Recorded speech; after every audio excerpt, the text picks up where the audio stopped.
오늘 본문을 통해서 두 가지 말씀의 은혜를 한번 생각해보고 예배를 마치고자 합니다. 빛은 어둠과 어울릴 수 없습니다. 이 제목으로 말씀을 하고자 합니다. 첫 번째는 빛은 어둠과 어울릴 수 없다입니다. 우리는 그리스도인으로서 기준과 정체성이 분명하고 명확하게 살아가야 됩니다. 내가 어디에 속해 있는 사람인지, 내가 어디로부터 와서 어디로 가야 되는지 그 기준이, 그 정체성이 명확하게 세우고 살아야 하는 성도의 삶이라 믿습니다. 우리는 하나님을 믿는 하나님의 자녀들입니다. 그러면 하나님을 믿는 자녀들은 하나님께 속해 있는 자들이죠. 우리의 정체성과 본질은 하나님께 있고 또 우리의 가야 할 곳은 하나님께 있습니다. 우리는 하나님으로부터 왔고 또 우리는 하나님께로 돌아가는 인생이 될 줄로 믿습니다. 에베소서 5장 8절 말씀을 보면 다 같이 읽어볼까요? 자, 시작.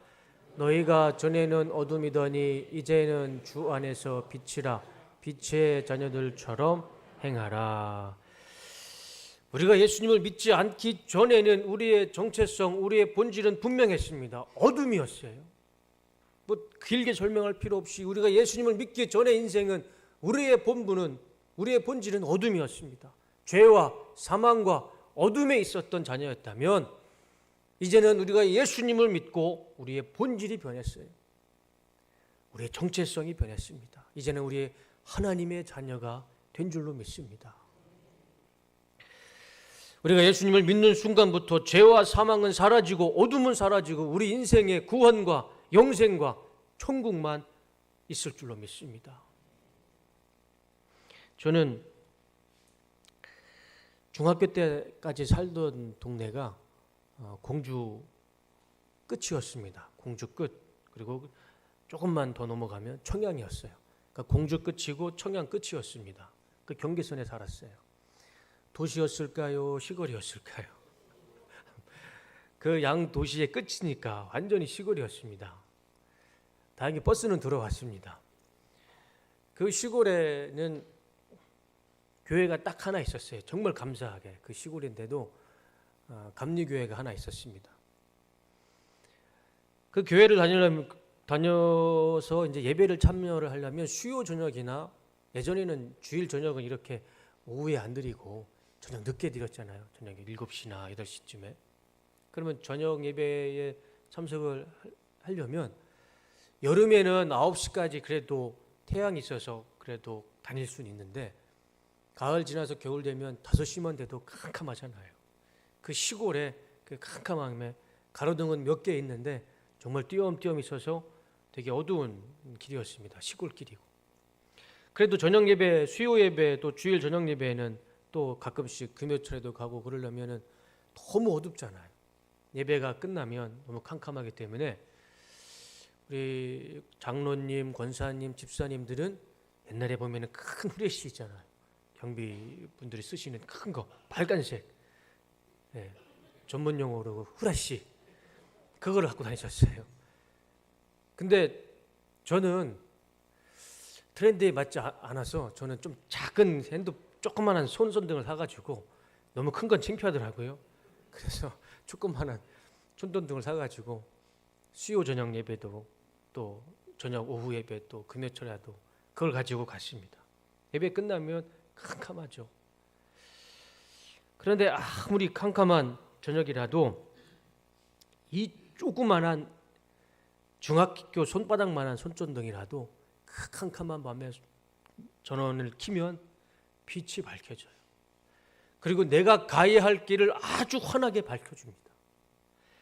손전등이 아무리 작고 빛이 아무리 작더라도 빛과 어둠은 분명히 나눠지더라고요. 그게 아무리 작은 빛이라도.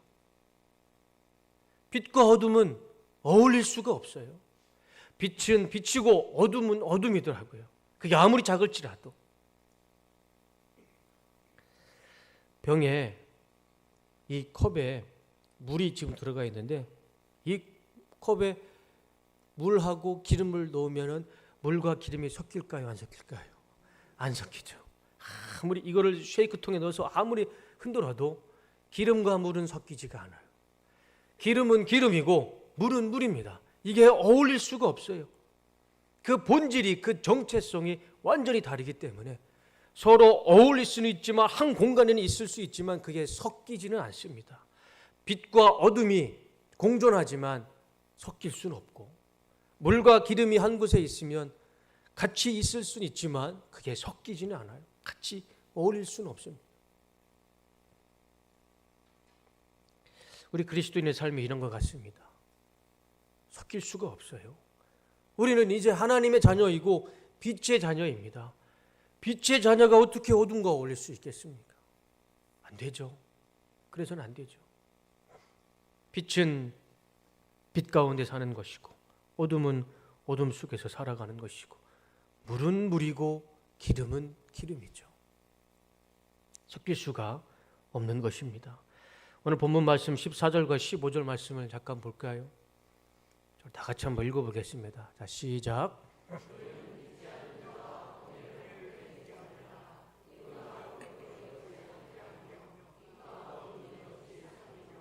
그리스도와 벨리알이 어찌 조화되며 믿는 자와 믿지 않는 자가 어찌 상관하랴. 오늘 본문 우리에게 아주 명확한 기준을 주십니다. 빛의 자녀라면 빛의 자녀답게 본질과 정체성을 지키며 살아가라. 하나님의 자녀가 됐으면 하나님의 자녀답게 빛 가운데 살아라. 어둠과 어울리지 마라. 어둠과 조화를 이루지 마라. 믿는 자, 믿지 않는 자들과 명예를 함께 맺지 마라. 말씀해 주고 있습니다. 이 말씀을 우리가 자칫하면 오해할 수 있는 소지가 있습니다. 우리가 우월해서 하나님을 믿는 사람이 믿지 않는 자보다 그 DNA가 우월하고 특별하기 때문에 그래서 사람들과 구별하는 게 아니고, 정체성이 달라졌기 때문에, 그 본질이 달라졌기 때문에, 이제 우리는 하나님의 자녀가 됐기 때문에 구별되고 또 섞이지 말고 살아라. 그 말씀이죠. 우리가 더 잘나서가 아니라 우리의 본질이 변했다는 것을 말씀해 주고 있는 것이죠. 우리는 더 이상 어둠 속에 살지 않고 빛의 자녀로서 빛 가운데 살아야 할 줄로 믿습니다. 그리스도인들은 세상 속에서 사람들과 더 잘 어울려야죠. 더 잘 섬기고, 불신자들을 잘 섬기고, 사람들과 잘 어울리며 살아야죠. 그러나 그들 가운데 내가 그들과 함께 하면서 내가 어떤 사람인지, 나의 본질과 정체성이 어디에 있는지 우리 그거를 지키며 그 기준을 세우며 살아야 할 줄로 믿습니다. 그것이 바로 오늘 말씀처럼 빛의 자녀, 하나님의 자녀, 바로 우리의 삶이 되어야 할 줄로 믿습니다. 제가 아는 권사님의 이 처녀 시절 이야기를 제가 잠깐 말씀드릴게요. 성경 공부를 구역 예배를 드리고 권사님이 이런저런 말씀을 나누시다가 저에게 이런 이야기를 하시더라고요. 목사님, 제가 처녀 시절에 이런 일이 있었습니다 하면서 긴 말씀을 주시는데 제가 너무 은혜가 돼서 기억에 남아요. 지금으로부터 한 40년, 50년 전 일이죠. 권사님이 처녀 시절 때였으니까 80년대 그때 시절이었습니다. 시골에 그 마을에 며느리가 한 명이 시집이 왔어요. 근데 그 시집을 간 그 집이 불구신자 집안이었습니다. 시아버지, 시어머니, 시누이 모든 사람이 불교 신자였습니다. 열심히 이제 불교를 섬기던 집안에 이 며느리가 시집을 온 거예요. 근데 남편도 불교 신자였음에도 결혼하기 전에 이걸 숨겼던 거죠. 그 며느리는 기독교 신자였고 그 집은 불교 집안이었어요. 남편이 그거를 숨기고 결혼했던 겁니다.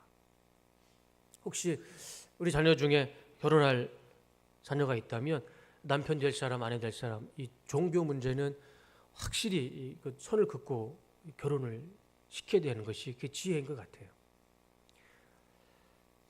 이제 그 집사님, 그 며느리가 그 집에 들어가서 이제 신앙생활을 해야 되는데 80년대 한국 사회 아시잖아요. 내가 기독교를 갖고 있어도 집안이 불교면 교회를 못 가잖아요. 그래서 시어머니가 제사 준비도 시키고 주말이면 며느리를 데리고 법당에 갑니다. 처음에는 며느리이기 때문에 시어머니 말을 들어요. 그래서 법당에 가서 같이 마음에 내키진 않지만 불공도 하고 또 제사도 같이 준비하고 제사도 하고, 며느리 그다음 80년대 며느리 생활이 다 그랬었던 것 같아요. 근데 그게 그 생활이 1년쯤 지나니까 이제 며느리도 한계가 온 거죠. 교회를 가고 싶은 거예요. 교회 성도들과 어울리고 싶은 그런 믿음이 생기죠. 그래가지고 하다 더 이상 힘들어서 그 시어머니에게 아주 공손하게 예의를 갖춰서 이야기를 합니다. 어머님, 저는 원래 하나님을 믿는 사람입니다. 내가 시어머니와 시아버지의 말씀에 순종해서 1년 동안 제사도 드리고 법당에 가서 법당 법회도 드리고 그랬는데 이제 저도 이제 교회에 가서 예배를 좀 드리고 싶습니다. 매일 가지 않고 주일에 한 번만 가서 예배를 드리겠습니다. 허락해 주세요. 시어머니에게 그렇게 부탁을 하죠. 그랬더니 시어머니가 그 며느리의 말을 듣고, 그래 아가야, 내가 미안하다. 내가 그런 걸, 너의 어려움을 내가 몰랐다. 그러면 이번 주부터 네가 믿는 하나님을 드리기 위해서 교회에 가서 예배를 드려라. 그렇게 얘기했으면 얼마나 좋았을까요? 한국말은 끝까지 들어보셔야 돼요. 이 시어머니가 우리가 통상 알고 있는 그 옛날 그 시어머니 반응이 나온 거죠. 절대 안 된다. 우리 집안에 어떻게 종교가 두 개를 가질 수 있겠냐. 안 된다. 절대 안 된다. 하늘이 두 조각 나도 그럴 수는 없다. 네가 포기해라.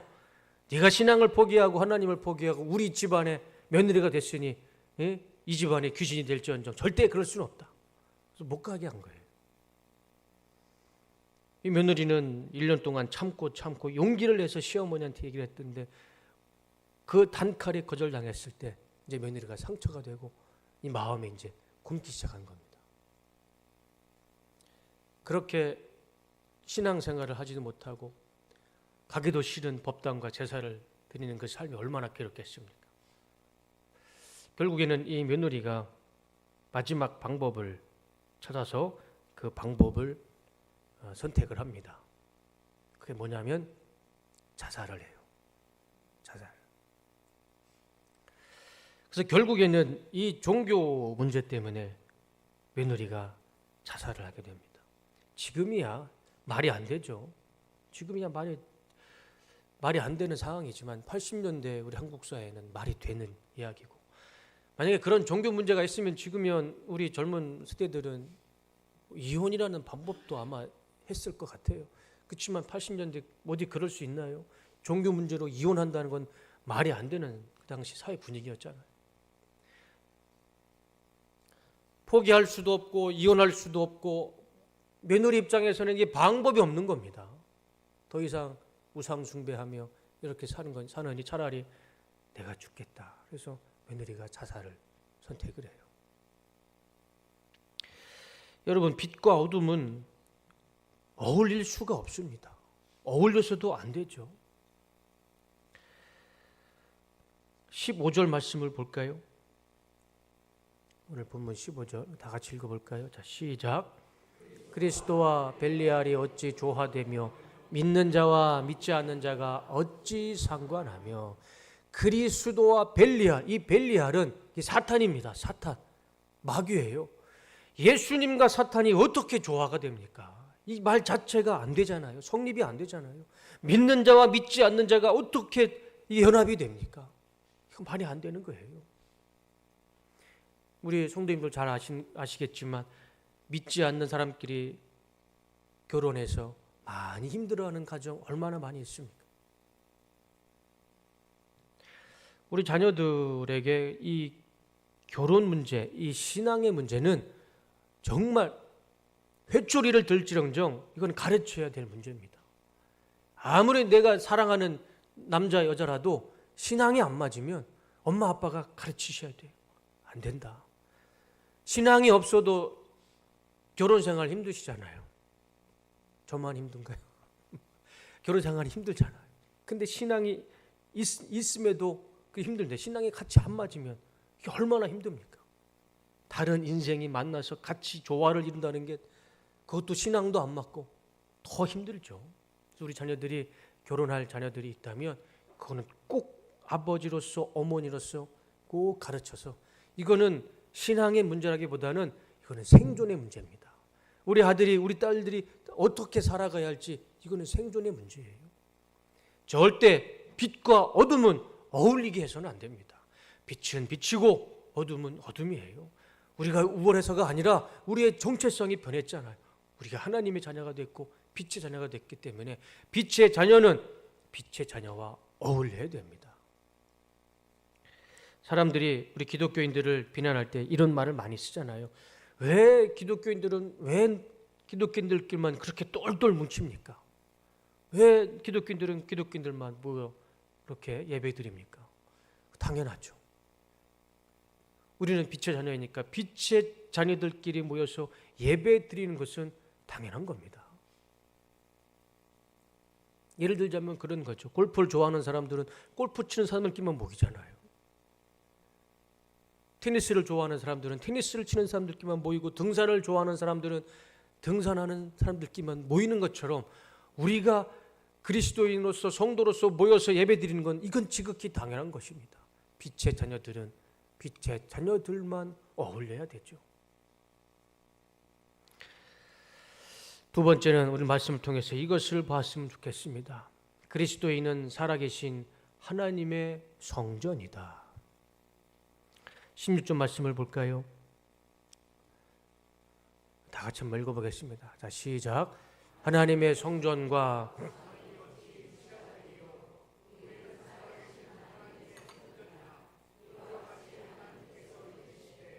내가 그들 가운데 거하며 두루 행하여 나는 그들의 하나님이 되고 그들은 나의 백성이 되리라.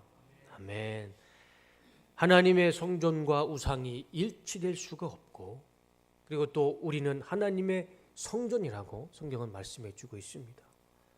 우리가 하나님의 성전이라고 말씀해 주고 있어요. 이 고린도후서의 말씀이 사도 바울이 쓴 기록인데 바울이 말하기 전에 이미 예수님께서 우리는 성전이고 교회다라고 말씀해 주셨습니다. 마태복음 16장 18절 말씀을 보시면 다 같이 읽어보겠습니다. 시작.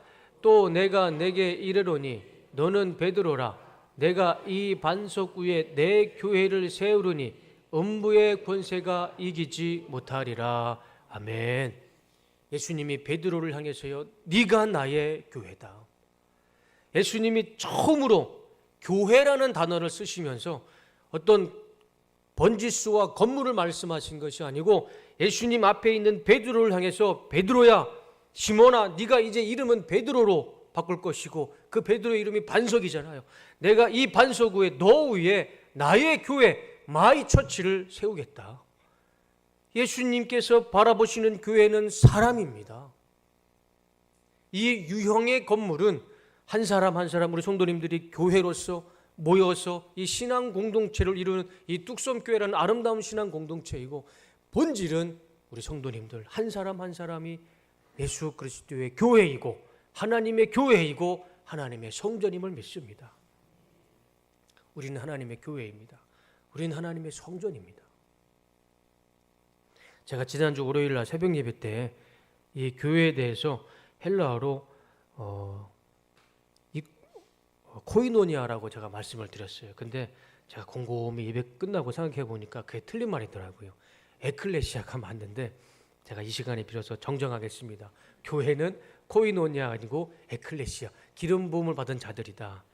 혹시라도 지난주 월요일 날 새벽 예배 설교를 들으시고 이거 분명히 아닌데 왜 목사가 저렇게 했을까? 제가 정정하겠습니다. 교회는 에클레시아, 기름 부음 받은 자들의 모임이에요. 우리는 하나님의 교회입니다. 하나님의 성전입니다. 지난 2000년 기독교 역사 가운데 이 교회의 역사는 절대 끊어지지 않았습니다. 건물로서는 사라지고 건물로서는 역사가 끊어졌을 수도 있겠지만 사람으로서는 예수님의 본질인 이 교회는 절대 끊어지지 않았습니다. 심지어 북한 보세요. 북한에 교회가 있나요? 봉수교회라고 딱 하나 있죠. 그거는 체제 선전을 하기 위해서 홍보하기 위해서 세우는 교회지 그건 교회가 아니잖아요. 그렇지만 교회에 북한에 교회가 없나요? 북한에 성도가 없습니까? 있어요. 지하교회 성도님들 한 분 한 분이 아직도 이 쪽복음 이런 완벽한 성경이 아니고 누가 불러주면 글을 적습니다. 요한복음 3장 16절 한 절이면 그 3장 16절을 한 절을 적어서 그 말씀 가지고 그 말씀 붙잡고 기도하고 예배하는 북한의 성도들이 아직도 있어요. 북한의 교회는 무너지지 않았습니다. 북한은 아직도 하나님의 교회가 세워지고 있어요. 건물이 아니라 사람을 중심으로 북한에도 교회는 세워지고 있습니다. 우리가 교회이고 우리가 하나님의 성전입니다.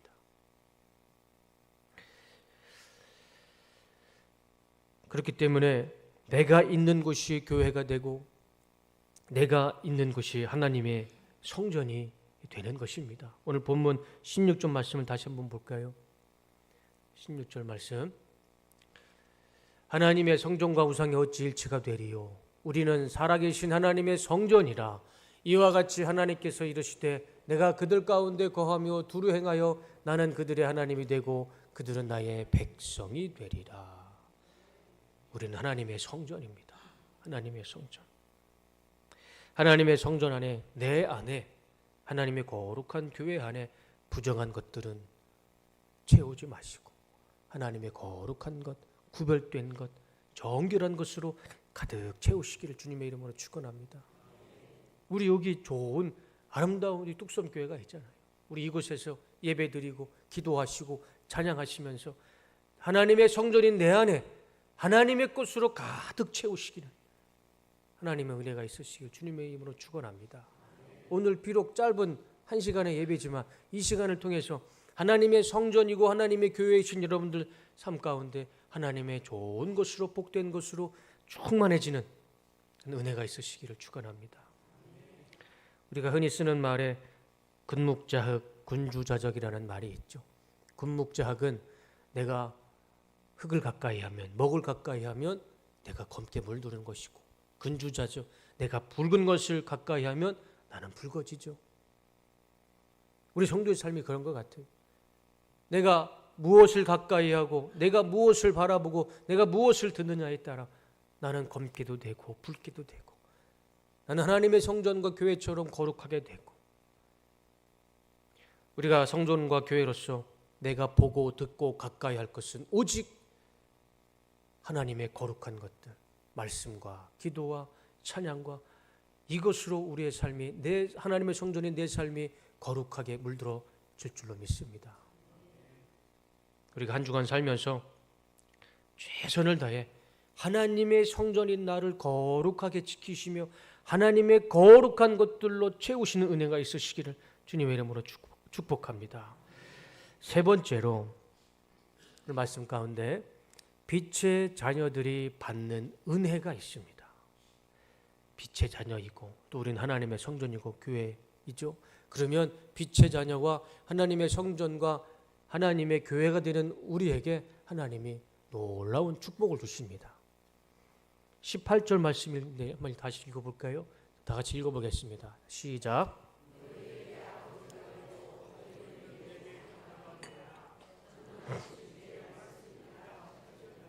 아멘. 너희에게 아버지가 되고 너희는 내가 자녀가 되리라. 하나님이 우리의 아버지가 되시고요. 우리는 하나님의 자녀가 되는 그런 은혜를 주신답니다. 우리가 하도 들어서 별로 감흥이 없잖아요. 근데 한번 생각해 보자고요. 이 천지 만물을 창조하신 하나님이 나의 아버지가 되시는 겁니다. 모든 인생의 생사화복을 주관하시고 우리 인생 가운데 문을 여시면 닫을 자가 없고 문을 닫으면 열 자가 없고 죽이기도 하시고 살리시기도 하시고 상하게도 하시고 회복시키시기도 하시는 그 하나님, 우리 인생의 생사화복, 삶과 죽음을 주관하시는 그 하나님이, 그 창조주의 하나님이 나의 아버지가 되신답니다. 직접 말씀해 주시잖아요. 나는 너의 아버지가 될 것이다. 너는 나의 백성이 되고 나의 딸이 되고 나의 아들이 될 것이다. 이 얼마나 감사한 말씀이고 얼마나 큰 은혜입니까? 빛의 자녀들은 빛으로 살아갈 때, 성전을 거룩하게 지키며 살아갈 때 우리의 삶 가운데 하나님이 우리의 아버지가 되실 것이고 우리는 하나님의 자녀의 삶을 살아갈 줄로 믿습니다. 이것이 우리 성도만에 가질 수 있는 특권이고 권리이고 축복인 줄로 믿습니다. 예수님께서 이렇게 말씀하시죠. 요한복음 16장 33절 말씀에 같이 읽어볼까요? 자, 시작. 이것을 너희에게 이르는 것은 너희로 내 안에서 평안을 누리게 하려 함이라. 세상에서는 너희가 환난을 당하나 담대하라. 내가 세상을 이겼노라. 아멘. 우리 예수님이 세상을 이기셨다고 말씀합니다. 내가 세상을 이겼으니 너희들은 나를 믿고 담대하게 살아라. 그 말씀이잖아요. 살다 보면 환난 맞을 수 있다. 어려움 겪을 수 있고 괴로울 수 있고 외로울 수 있고 절망을 맞을 수도 있고 어려운 상황에 처할 수도 있겠지만, 그러나 내가 이 모든 것을 이겼으니 나를 믿고 담대하게 살아라. 이 얼마나 감사한 말씀입니까?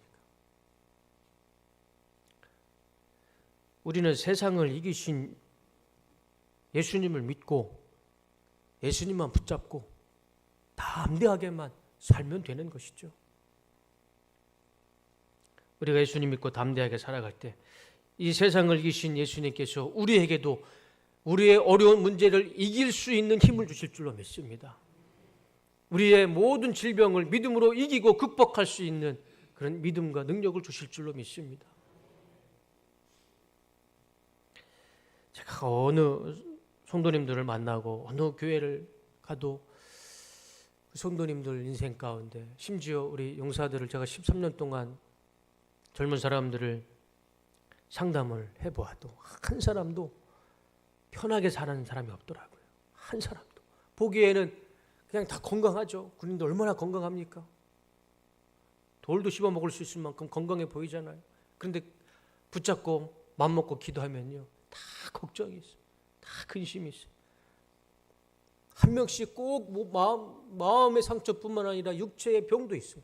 한 사람도 빠짐없이. 그게 20살이라고 해도 그게 없는 게 아니더라고요. 모든 인생, 모든 삶은 문제가 있고 아픔이 있고 질병을 다 갖고 살더라고요. 저도 말씀드리기에 참 부끄러운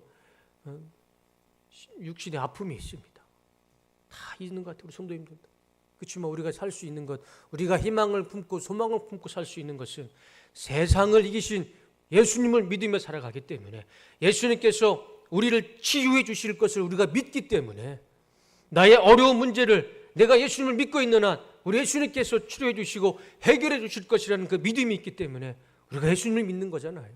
그리고 또 언젠가는 하나님께서 하나님의 때와 하나님의 방법으로 바꾸시고 역전시켜 주실 거라는 그 믿음 가지고 우리가 예수님을 믿는 거 아니겠습니까?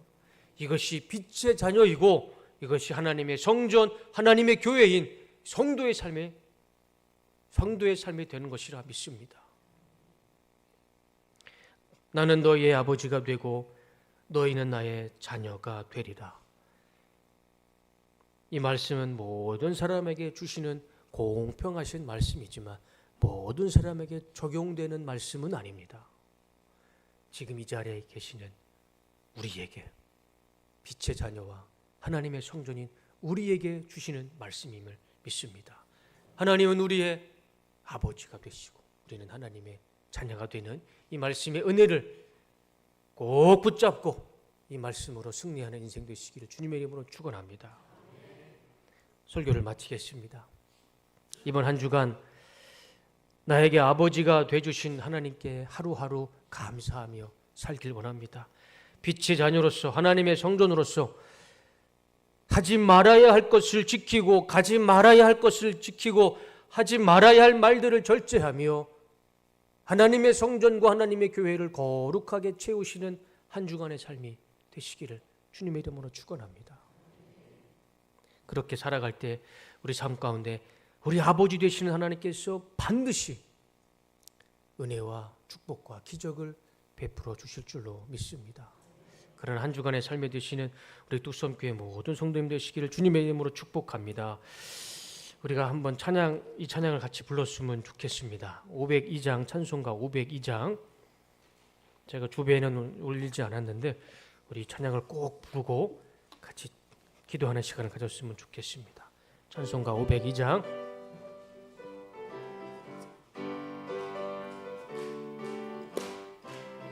빛의 자자들이여 어서 가서 어둠을 물리치고 주의 진리 모르는 백성에게 복음의 빛 비춰라. 빛의 사자들이여 복음의 빛 비춰라.